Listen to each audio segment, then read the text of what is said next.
Okay जी, बिस्मिल्लाहिर्रहमानिर्रहीम। आज हम और आप लोग जिस चैप्टर को शुरू कर रहे हैं वो है क्रोमोसोम्स एंड डीएनए। जेनेटिक्स में 3 चैप्टर्स हैं, एक इनहेरिटेंस है, क्रोमोसोम एंड डीएनए है और बायोटेक्नोलॉजी है। आमतौर पे जो स्टूडेंट्स होते हैं वो इसरार ही यही करते हैं कि आप पहले इनहेरिटेंस को पढ़ाओ या पहले बायोटेक्नोलॉजी को पढ़ाओ या पहला ये चैप्टर पढ़ाओ। हमारा आमतौर पे तरीक़ाकार ये होता है कि चूंकि ये तीनों के तीनों चैप्टर्स आपस में लिंक करते हैं, लेकिन इन तीनों चैप्टरों का जो बेस है वो ये क्रोमोसोम और डीएनए वाला चैप्टर है। अगर आप लोगों को इस चैप्टर की असल समझ आ जाए तो हमारे लिए इनहेरिटेंस और बायोटेक्नोलॉजी के चैप्टर में बहुत ज़्यादा हमारे जो प्रॉब्लम्स होंगे वो फिर ऑटोमेटिकली हमारे हल हो जाएंगे। ये उधर हमारे लिए यूज़फुल होगा। नंबर 2, जो क्रोमोसोम एंड डीएनए का जो चैप्टर है, इसमें भी आज जो हमारा पहला लेक्चर है इसके अंदर अगर आप लोगों को इसकी समझ आ जाए तो इसका मतलब ये हुआ कि फिर आप लोगों को क्रोमोसोम एंड डीएनए चैप्टर के अंदर बहुत ज़्यादा बातें ऐसी होंगी जो कि बेस करता है आज के लेक्चर का। इसलिए आज का जो लेक्चर है ये बहुत ही ज़्यादा इम्पॉर्टेंट है क्योंकि ये बेस है इस पूरे चैप्टर को समझने के लिए और ये चैप्टर बेस है इनहेरिटेंस और बायोटेक्नोलॉजी चैप्टर को समझने के लिए। इसमें कोई शक नहीं है, बहुत ज़्यादा बातें इसमें ऐसी होंगी जो मैं अपने ही तरफ से आपको डिस्क्राइब करूँगा, लेकिन इसका फ़ायदा ये होगा कि आगे जाके और चैप्टरों में हमारे वो फिर काम आएंगे। तो जो क्रोमोसोम एंड डीएनए है, अव्वल आप लोगों को इस चीज़ की समझ आनी चाहिए कि ये क्रोमोसोम क्या है, ये डीएनए क्या होता है, मतलब है कि ये किन चीज़ों से बने हुए हैं। असल इस चैप्टर का जो नाम है ना, इसी ही चीज़ की आप लोगों को समझ भी आनी चाहिए। असल आप लोगों को इसी चीज़ की आप लोगों को समझ ही आनी चाहिए। तो इस चैप्टर का जो मुहावरा बल्कि जो इक्वेशन है, जो कि मैं आमतौर पे इसको लिखवाता हूँ, वो लिखवाता हूँ मैं chromosome is equal to DNA plus proteins. यानी ये एक इक्वेशन की फॉर्म में मैंने इसको लिखवा दिया है। ये वो इक्वेशन है कि हम और आप लोग कोशिश करेंगे कि इसमें आप लोगों को फिर समझ आ जाएगी कि ये क्रोमोसोम असल में किस चीज़ से बने हुए हैं, ये डीएनए से बने हुए हैं, ये प्रोटीन से बने हुए हैं। हम और आप लोग डीएनए को पढ़ेंगे पूरा का पूरा, हम इसको पढ़ेंगे। प्रोटीन को हम और आप लोग पढ़ेंगे कि इसमें कौन कौन से प्रोटीन वहाँ पे शामिल है। फिर हम और आप लोग इन दोनों को हम और आप लोग लिंक करेंगे, मिलाएंगे, तब जाके वो क्रोमोसोम को बना देगा। तब जाके क्रोमोसोम के अंदर हम और आप लोग इन चीज़ों को हम डिस्क्राइब करेंगे कि फिर और कौन कौन सी बातें हमारे सामने आ जाती है। लेकिन अगर आप लोग इस इक्वेशन को वैसे देख ले, इस पहले ही इक्वेशन से हमें पता चल जाता है कि क्रोमोसोम किन चीज़ों से बना हुआ है। 2 ही चीज़ों से बना हुआ है, डीएनए है और प्रोटीन है। चाहिए था कि मैं पहले डीएनए ही को डिस्कस करना था, लेकिन मैं पहले डीएनए को डिस्कस नहीं करूंगा। पहले हम और आप लोग प्रोटीन को डिस्कस करेंगे क्योंकि प्रोटीन की जो स्टोरी है वो थोड़ी छोटी है, डीएनए के ऊपर बहुत ज़्यादा बातें हैं, तो इसलिए हम और आप लोग इसको बाद में डिस्क्राइब करेंगे। So simply we can say कि जो क्रोमोसोम है वो 2 चीज़ों से बना हुआ है, डीएनए है और प्रोटीन है। आप लोगों को पता है कि जो प्रोटीन्स होते हैं इसका जो basic structural and functional unit है, इसको हम और आप लोग अमाइनो एसिड हम और आप लोग इसको कहते हैं। और अमाइनो एसिड को मैं आमतौर पे कैपिटल ए से मैं इसको एब्रीविएट करता हूँ। ये जो अमाइनो एसिड्स हैं ये टोटल 20 होते हैं, ये टोटल 20 होते हैं।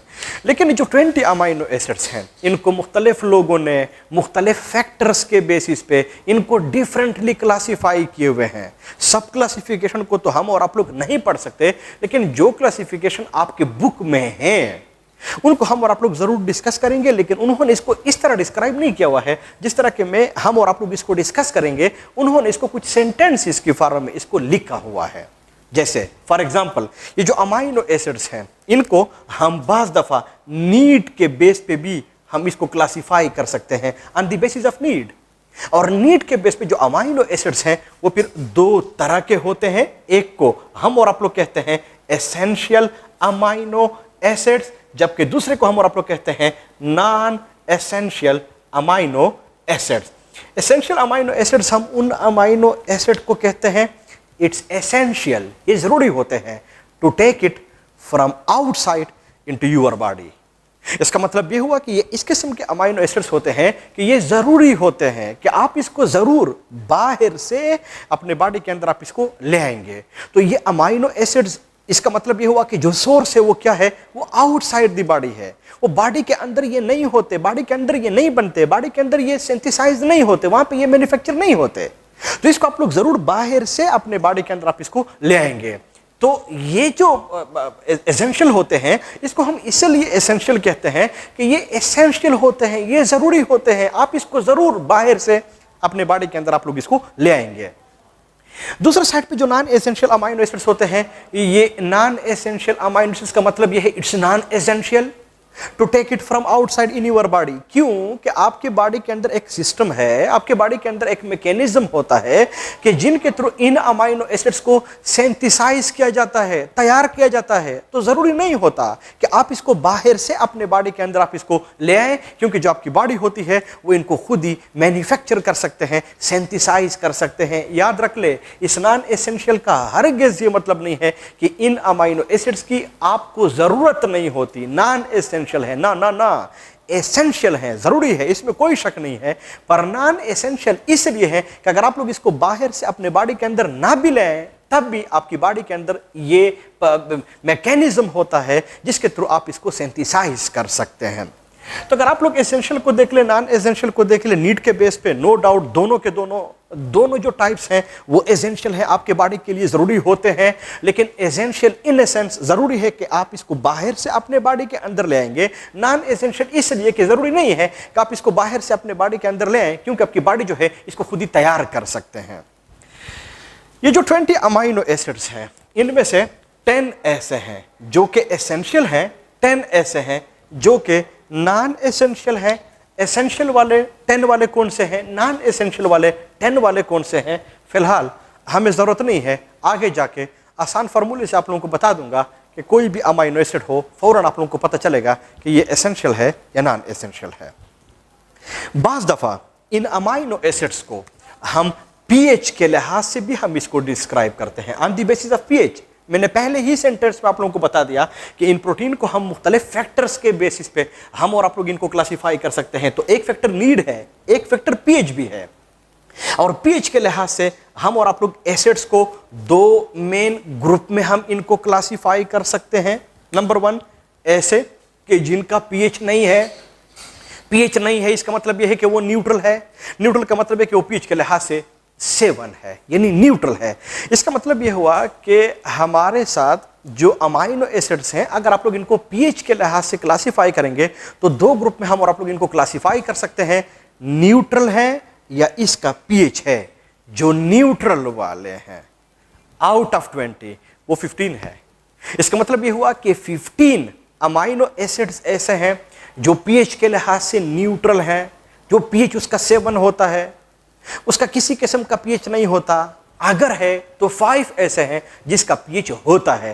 तो अगर पीएच है तो इसका मतलब यह हुआ कि फिर तो या उसका पीएच 7 से ऊपर होगा या फिर 7 से नीचे होगा। अगर 7 से पीएच ऊपर है तो फिर हम और आप लोग कहते हैं कि ये जो अमाइनो एसिड्स हैं ये बेसिक इन नेचर है, यानी ये एल्केलाइन इन नेचर है।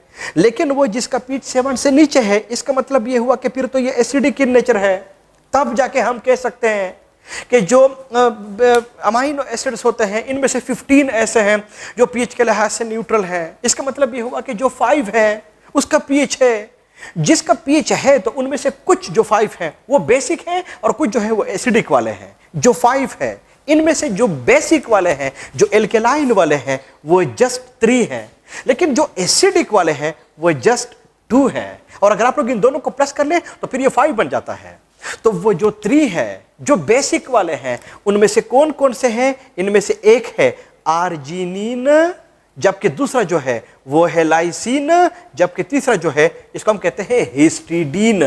आर्जिनिन, लाइसिन, हिस्टिडीन, ये 3 ऐसे हैं जिसका पीएच जो है वो एल्केलाइन होता है, वो बेसिक होता है। जबकि जो एसिडिक वाले हैं वो सिर्फ और सिर्फ 2 ही हैं। इनमें से एक को हम और आप लोग कहते हैं एस्पार्टिक एसिड, जबकि जो दूसरा है उसको हम और आप लोग कहते हैं ग्लूटामिक एसिड। तो मैं आपको बाकायदा तौर पे प्रोनाउंस कर रहा हूं, स्पेलिंग बहुत ही आसान है, मेरे साथ स्पेस कम है, आप लोग इसको फिर खुद ही लिख सकते हैं। इसका मतलब ये हुआ कि अगर आप लोग पीएच के लिहाज से अमाइनो एसिड्स को अगर आप लोग क्लासिफाई कर ले, so we can classify it into two broader groups one, some of them are basic, some of them are acidic. जो बेसिक वाले हैं वो 3 हैं, जो एसिडिक वाले हैं वो 2 हैं। जो 3 है बेसिक वाले, उनमें से एक अर्जिनिन, दूसरा लाइसिन, तीसरा हिस्टिडीन है। जबकि जो एसिडिक वाले हैं उनमें से एक एस्पार्टिक एसिड है, दूसरा ग्लूटामिक एसिड होता है। बाज़ दफा हम इन अमाइनो एसिड्स को पीएच के अलावा एक और फैक्टर के बेस पे भी हम इनको क्लासिफाई करते हैं, और वो है चार्ज के लिहाज से। बाज़ दफा हम अमाइनो एसिड्स को चार्ज के लिहाज से भी हम इनको क्लासिफाई कर सकते हैं, और चार्ज के लिहाज से हम फिर अमाइनो एसिड्स को 2 ग्रुप में क्लासिफाई कर सकते हैं। कुछ ऐसे हैं जिनके ऊपर चार्ज नहीं होता, नेट चार्ज नहीं है, जीरो है, न्यूट्रल है, और कुछ ऐसे हैं जिसके ऊपर चार्ज होता है। तो आमतौर पे तसव्वुर ये किया जाता है कि वो अमाइनो एसिड्स जिसका कोई पीएच नहीं है, जिसका पीएच नहीं है वो तो 15 है, जिसका पीएच नहीं है जो कि 15 है, अगर आप लोग इसके ऊपर चार्ज भी देख ले तो चार्ज के लिहाज से भी वो न्यूट्रल होते हैं। तो बहुत आसान हो गया है हमारे साथ। चार्ज वाले जिसके ऊपर किसी किस्म का चार्ज नहीं होता, न्यूट्रल वाले कौन से वाले होते हैं, जिसका कोई पीएच नहीं होता। वो कितने हैं, वो 15 है। इसका मतलब कि जो चार्ज के लिहाज से न्यूट्रल है वो कितने हो गए हैं, वो भी हमारे साथ 15 हो गए हैं। इसका मतलब ये हो कि अगर चार्ज है तो फिर वो कितने बनेंगे, वो फिर 5 बनेंगे। लेकिन अगर चार्ज है तो फिर कौन किस किस्म का चार्ज हो सकता है, तो फिर तो 2 किस्म का चार्ज होता है ना, पॉजिटिव भी होता है, नेगेटिव भी होता है ना। तो आम तौर पे तसव्वुर ये किया जाता है, बल्कि ख्याल ये बल्कि है ये ऐसा कि वो अमाइनो एसिड जो बेसिक वाले हैं उसके ऊपर जो चार्ज होता है ना वो भी पॉजिटिव है, और बेसिक वाले हैं कितने, वो 3, और वो है कौन कौन से वाले, 3, अर्जिनिन, लाइसिन, हिस्टिडीन। तो वो 3 आप लोग यहां पे इसको लिख सकते हैं। लेकिन जिसके ऊपर चार्ज नेगेटिव है वो कितने हैं, वो ज्यादा नहीं है, वो 2 ही है। और वो कौन से वाले हैं, वो एसिडिक वाले हैं। और वो 2 कौन कौन से वाले हैं, एक एस्पार्टिक एसिड है और एक ग्लूटामिक एसिड है। प्लीज आपके जहन में ये बात होनी चाहिए कि जो पीएच के लिहाज से 3 बेसिक वाले हैं इसके ऊपर चार्ज भी पॉजिटिव है, जबकि जो पीएच के लिहाज से जो 2 हैं जो एसिडिक वाले हैं इसके ऊपर जो चार्ज होता है वो भी नेगेटिव होता है। ये जो अमाइनो एसिड्स हैं इनको हम और फैक्टर्स के बेसिस भी हम और आप लोग इसको क्लासिफाई कर सकते हैं, लेकिन इसके अलावा और आपके कोर्स के अंदर है ही नहीं, तब जाके मैंने इन 3 ही को डिस्कस कर लिया है। अगर हम और आप लोग उधर क्रोमोसोम में प्रोटीन्स को देख लें तो इन प्रोटीन को हम जब भी डिस्कस करते हैं, याद रख ले, इनको हम हरगिज़ ऐसे डिस्कस नहीं करेंगे, ऐसे हम इसको डिस्क्राइब नहीं करेंगे कि क्रोमोसोम्स के अंदर जो प्रोटीन्स होते हैं उनमें जो अमाइनो एसिड्स होते हैं वो एसेंशियल होते हैं कि नॉन एसेंशियल होते हैं। मैंने इसको काट दिया है, इसके बेस पे हम और आप लोग इसको डिस्क्राइब नहीं करेंगे, ना आप लोगों से पूछा जाएगा। अगर कर सकता है, अगर है तो वो पीएच के लिहाज से है, चार्ज के लिहाज से है। पर याद रख ले कि पीएच के लिहाज से क्रोमोसोम्स के अंदर जो प्रोटीन प्रेजेंट होते हैं, इनके अंदर उन प्रोटीन के अंदर जो अमाइनो एसिड्स होते हैं, तो पीएच के लिहाज से वहां पे जो अमाइनो एसिड प्रेजेंट होते हैं हरगिज़ एसिडिक वाले नहीं होते। अगर एसिडिक वाले नहीं होते इसका मतलब ये हुआ कि बेसिक वाले हैं। तो याद रख ले कि अगर कोई प्रोटीन हो वहां पे जो अमाइनो एसिड्स हो उनकी कंसंट्रेशन ज्यादा हो जो कि बेसिक वाले हो, तो अंडरस्टूड बात है वो जो प्रोटीन्स होंगे इसका भी जो पीएच होगा वो भी फिर बेसिक हो जाएगा ना। तब जाके हम आमतौर पे लिखवाते हैं बाकायदा तौर पे, इसको हम आमतौर पे इसको ऐसे ही लिखते हैं कि क्रोमोसोम्स के अंदर जो प्रोटीन्स होते हैं वो बेसिक इन नेचर होते हैं, वो एल्केलाइन इन नेचर होते हैं। और इसके पीछे रीजन क्या है, इसके पीछे लॉजिक क्या है, एक ही है कि इन प्रोटीन्स के अंदर उन अमाइनो एसिड्स की कंसंट्रेशन ज्यादा होती है जिनका पीएच जो होता है वो बेसिक होता है, वो एल्केलाइन होता है। लेकिन वो है कौन से वाले, वो अर्जिनिन है, लाइसिन है, हिस्टिडीन है। इसके ऊपर अभी हम और आप लोग फिर हम इसको डिस्कस करेंगे। लेकिन याद रख ले कि अगर पीएच के लिहाज से वो बेसिक वाले हैं, एसिडिक वाले नहीं है, इसका मतलब ये हुआ कि जिसके ऊपर पॉजिटिव चार्ज है वो वाले प्रेजेंट है, जिसके ऊपर नेगेटिव चार्ज है ना वो भी नहीं है। क्यों? इसलिए कि जो एसिडिक वाले हैं उसके ऊपर चार्ज भी नेगेटिव है। तो अगर एसिडिक वाले नहीं है इसका मतलब है कि नेगेटिव वाले भी नहीं है। तो फिर हम और आप लोग इस चार्ज के लिहाज से जो अमाइनो एसिड्स क्रोमोसोम के प्रोटीन के अंदर प्रेजेंट है तो वो कौन से वाले हुए, वो तो पॉजिटिव वाले हुए ना। एंड यू नो, और आपको पता होना चाहिए कि ऐसे प्रोटीन्स कि अगर उनके अंदर ऐसे अमाइनो एसिड्स की कंसेंट्रेशन ज्यादा हो कि जिसके ऊपर चार्ज पॉजिटिव हो तो अंडरस्टूड बात है वो जो प्रोटीन होंगे इसके ऊपर जो चार्ज होगा वो भी फिर कोई और नहीं होगा, वो भी फिर पॉजिटिव हो जाएगा। तब जाके हम आमतौर पे कहते हैं कि क्रोमोसोम्स के अंदर जो प्रोटीन प्रेजेंट होते हैं नो डाउट वो बेसिक होते हैं, वो एल्केलाइन होते हैं। बुक ने ये बात लिखी हुई है, क्यों, रीजन मैंने आप लोगों को बता दी है। लेकिन ये भी याद रख ले, कहीं पूछा गया कि क्रोमोसोम्स के अंदर जो प्रोटीन प्रेजेंट होते हैं इसके ऊपर चार्ज कौन सा होता है, वो भी पॉजिटिव होता है, क्यों, रीजन मैंने आप लोगों को बता दिया है। लेकिन नेक्स्ट पॉइंट जो कि आपको जरूर पता होना चाहिए वो ये है कि अगर आप लोग वो बेसिक वाले में देख ले, वहां पे तो 3 अमाइनो एसिड्स हैं, आर्जिनिन है, लाइसिन है, हिस्टिडीन है। तो ये बात भी आपके ज़हन में होनी चाहिए। मैं ब्लू मार्कर से इसको टिक मार्क लगा लेता हूं कि आर्जिनिन अमाइनो एसिड इनके अंदर होते हैं, इसकी कंसंट्रेशन ज्यादा होती है। लाइसिन वाले होते हैं, हिस्टिडीन को मैं काट रहा हूं, याद रख ले। हिस्टिडीन अमाइनो एसिड्स जो हैं ये क्रोमोसोम के प्रोटीन के अंदर प्रेजेंट नहीं होते। तब जाके हम और आप लोग कह सकते हैं कि जो बेसिक वाले हैं वो हैं भी 3, लेकिन इन तीनों में से जिनकी कंसंट्रेशन परसेंटेज प्रोपोर्शनैलिटी ज्यादा है वो आर्जिनिन और लाइसिन है, वो हिस्टिडीन वाले नहीं होते। तब जाके हम और आप लोग फिर ऐसे भी कह सकते हैं कि जो चार्ज के लिहाज से जो 3 होते हैं इनमें से एक तो नहीं हुआ ना, कौन सा वाला, हिस्टिडीन वाला। तो अगर आप लोग इससे 1 माइनस कर ले तो फिर 2 बन जाएंगे। इसका मतलब कि चार्ज के लिहाज से जिनके ऊपर पॉजिटिव चार्ज होता है जो कि 3 होते हैं उनमें से भी 2 पार्टिसिपेट करते, एक नहीं करता। ये बड़े जरूरी पॉइंट्स होते हैं, आप लोगों को फिर याद होना चाहिए। लेकिन याद रख ले, ऐसे प्रोटीन्स के जिनमें बेसिक अमाइनो एसिड्स यानी अर्जिनिन और लाइसिन की कंसेंट्रेशन ज्यादा हो। नंबर 2, ऐसे प्रोटीन्स जो क्रोमोसोम के अंदर प्रेजेंट हो जिनके अंदर पॉजिटिव अमाइनो एसिड्स की कंसेंट्रेशन ज्यादा हो, तो उन प्रोटीन को हम फिर कहते हैं हिस्टोन्स। इसलिए मैं इन प्रोटीन के नीचे एक और लफ्ज लिखवा रहा हूं, वो है हिस्टोन्स का। और जो हिस्टोन्स होते हैं ये प्रोटीन्स होते हैं, इसमें कोई शक नहीं है। लेकिन ये इस किस्म के प्रोटीन्स होते हैं जो कि क्रोमोसोम के अंदर प्रेजेंट होते हैं। तब जाके इन प्रोटीन को हमने एक खास नाम दिया हुआ है और वो है हिस्टोन्स का। तो कुछ लोग इसको ऐसे भी लिखते हैं, chromosome is equal to DNA plus histones. तो अगर आप लोगों से कहीं पूछा गया कि हिस्टोन के ऊपर चार्ज कौन सा होगा, नो डाउट पॉजिटिव होगा। क्यों पॉजिटिव होगा, मैं बार बार आप लोगों को रीजन बता रहा हूं। जो हिस्टोन्स प्रोटीन होते हैं इसका पीएच के लिहाज से कौन सा होगा, नो डाउट बेसिक होंगे, एल्केलाइन होंगे, 7 से पीएच ऊपर होगा। क्यों होगा, रीजन आपके साथ बार बार मैं शेयर कर रहा हूं। तो कुछ लोग जो होते हैं ना इस फार्मूले को ऐसे नहीं लिखते chromosome is equal to DNA plus protein, कुछ इसको लिखते हैं chromosome is equal to DNA plus histones. Next, ये जो हिस्टोन्स है, अगर आप लोग इसके नाम को देख ले, मैंने इसको हिस्टोन नहीं लिखा हुआ है, हिस्टोन्स लिखा हुआ है। इसका मतलब कि ये भी कोई एक प्रोटीन नहीं है, ये प्रोटीन का पूरा एक ग्रुप है। यानी histones it is a group of protein, it's not a single protein. ये पूरा का पूरा एक ग्रुप है। और अगर आप लोग इस ग्रुप के अंदर जाएं, देख ले, तो फिर इसके अंदर आप लोग को कितने किस्म के हिस्टोन्स आप लोगों को नजर आते हैं, 5। और उनको हम एब्रीविएट करते हैं H1, H2A, H2B, H3 और H4। और अगर आप लोग इनको काउंट कर ले तो 1 2 3 4 5, इसका मतलब यह हुआ कि 5 हिस्टोन्स जो हैं they make a group of the histones 1। और जहां पे जो H है इट शोज व्हाट, ये हिस्टोन को शो करता है। इसका मतलब कि H1, H2A, H2B, H3 और H4 इसको ये शो करते हैं। पर इनमें कहीं आप लोग कंफ्यूज ना हो जाए।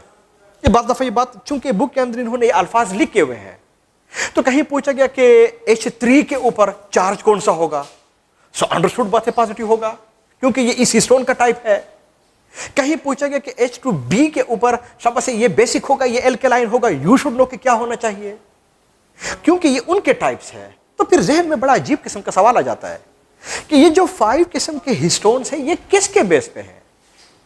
इसका बेस सिर्फ एक है, वो बेस ये है, आपके साथ शेयर कर रहा हूं। लेकिन ये बात आपके जहन में होनी चाहिए कि H1 हो, H2A हो, H2B हो, H3 हो या H4 हो, सबके अंदर अर्जिनिन और लाइसिन होते हैं। तो इस अर्जिनिन और लाइसिन के प्रोपोर्शनैलिटी में फर्क होता है और इस प्रोपोर्शनल में फर्क की वजह से हम ये 5 ग्रुप्स भी बना लेते हैं। एग्जैक्ट मुझे याद नहीं है, आप लोगों को पता होना चाहिए कि H1 में कितना % अर्जिनिन होता है, कितना लाइसिन होता है। फिर H2O में कितना अर्जिनिन कितना लाइसिन, H2B में कितना अर्जिनिन कितना लाइसिन, H3 में अर्जिनिन लाइसिन, H4 में अर्जिनिन लाइसिन। इसके परसेंटेज में फर्क होता है, इसके प्रोपोर्शनलिटी में फर्क होता है। इस प्रोपोर्शनलिटी, इस परसेंटेज में फर्क की वजह से हमारे साथ ये डिफरेंट ग्रुप जो हैं ये फिर आ जाते हैं। साथ में आपके साथ एक और बात भी शेयर कर लूँ, वो ये है कि ये 5 टाइप्स है। बस दफ़ा पूछा जाता है कि H3 हिस्टोन का कौन सा ग्रुप है, कौन सा टाइप है। तो अगर आप लोग इसके साथ देख ले 3, तो वहां पे ऑप्शन में होता है 1, 3, 4, 5। तो अगर आप लोग इसका नंबर देख ले, 1, 2, 3, 4, इसका 4 नंबर आ जाता है। तो लिखा हुआ है 3, लेकिन टाइप कौन सा है, 4 है। अगर आप लोग 4 को देख ले, लिखा हुआ है 4, हालांकि टाइप 5th है। तो इन बातों में आप लोग कंफ्यूज ना हो जाए। H2B ये 3rd टाइप है।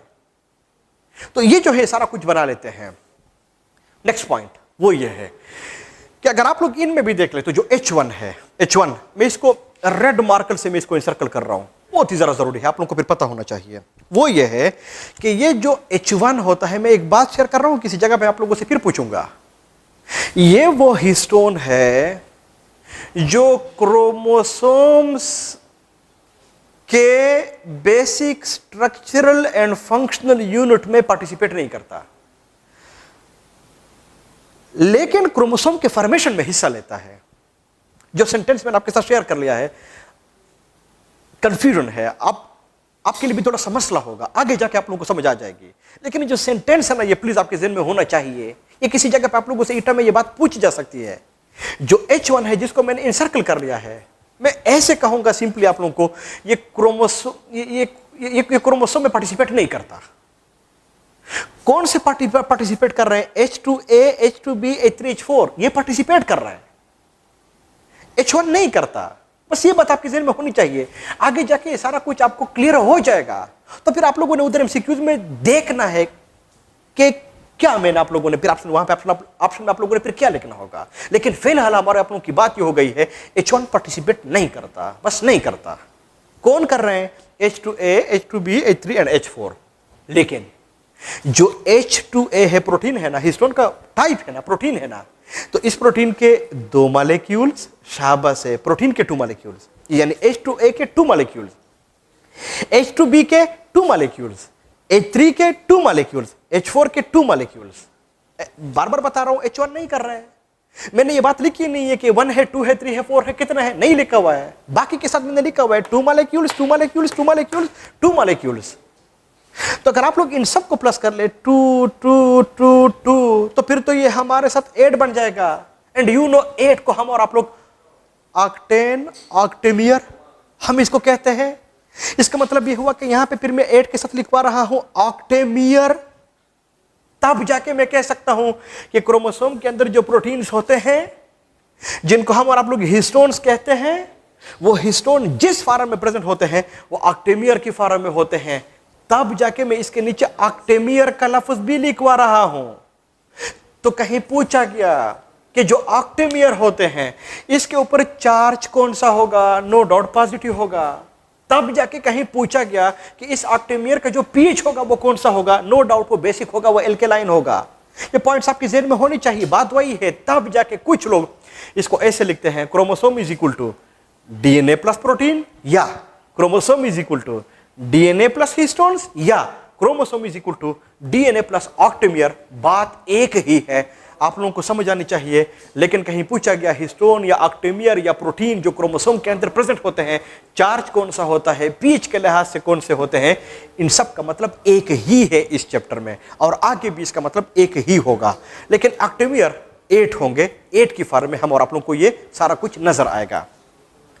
अभी जो 8 होते ऑक्टेमियर होते हैं, बोर्ड के ऊपर कहीं अगर मैं इसका स्ट्रक्चर बनाऊं, यानी इसका मैं डायग्राम बनाऊं, तो हम और आप लोग इनको कैसे बना सकते हैं? सादा अल्फाज में, ये मैंने कोई एक बना दिया है 1, ये मैंने दूसरा बना दिया है 2, ये 3 और ये 4।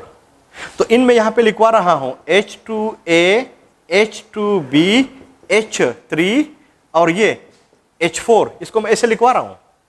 तो अगर आप लोग हर एक को देख ले तो 2 है ना, 2 है ना, तो 3D डायग्राम तो मैं इसका बोर्ड के ऊपर बना नहीं सकता। लेकिन अगर आप लोग इसको पीछे से भी ऐसे दिखा दे, ऐसे, ताकि आपको पता चल जाए कि ये पी चौको भी आप लोगों को ऐसे नजर आ रहा है। तो कुछ इस तरह से आप लोगों को ऑक्टेमियर का जो डायग्राम है वो आप लोगों को नजर आएगा। नहीं तो फिर स्टूडेंट्स को हम आमतौर पे ऐसे भी कहते हैं, कहीं अगर आप लोग अपने हाथ को ऐसे बेंड कर लें और बेंड करने के बाद अगर आप लोग देख लें तो ये H2A, H2B, H3 और H4 ये वाला नहीं है, ये चार आप लोगों को सामने से नजर आ रहे हैं, जबकि जो चार हैं इसके पीछे भी आप लोगों को नजर आ रहे हैं H2A, H2B, H3 और H4, और इनको जो है हम और आप लोग इसको फिर ये कह देते हैं। तो ये जो फोर होते हैं, ये जो फोर होते हैं ना, इनको फिर हम और आप लोग इसको आमतौर पे फिर ऐसे लिखते हैं, and this is the typical structure of the octamer one. इसके अंदर आप लोगों को ये सारा कुछ ऐसे नजर आएगा।